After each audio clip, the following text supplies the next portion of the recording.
Kasus penipuan Doni Salmanan berimbas ke artis lain. Seperti curhatan seorang pengacara kondang Hotman Paris. Ia mengunggah tangkapan layar postingan Instagram milik Doni Salmanan, dan mempertanyakan maksudnya. Pada postingan itu tampak Doni Salmanan foto bareng Hotman Paris. Sementara, pada keterangan postingan Doni Salman disebutkan bahwa Hotman Paris adalah sosok yang menginspirasinya. Alhamdulillah saya dapat berkenalan dengan salah satu orang hebat di Indonesia. Beliau ini adalah salah satu lawyer yang sangat luar biasa dan menginspirasi saya.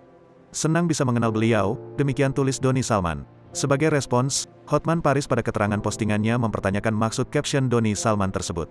"Maksudmu, Hotman yang inspirasi sampai kamu berbuat itu?" tulis Hotman.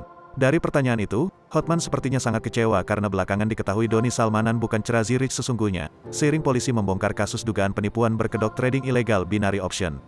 Dalam kasus itu, Doni sudah ditetapkan sebagai tersangka dan ditahan di rutan Bareskrim. Kuat dugaan bahwa kekayaan Doni Salmanan diperoleh dari hasil kejahatan penipuan berkedok trading ilegal binary option.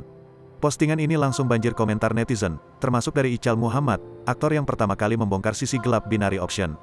Savage, tulis @Ical Muhammad 91. Gegara Bang Hotman pamer harta dia terinspirasi jadi sukses, TP caranya salah. Tulis @Jonathan_Kal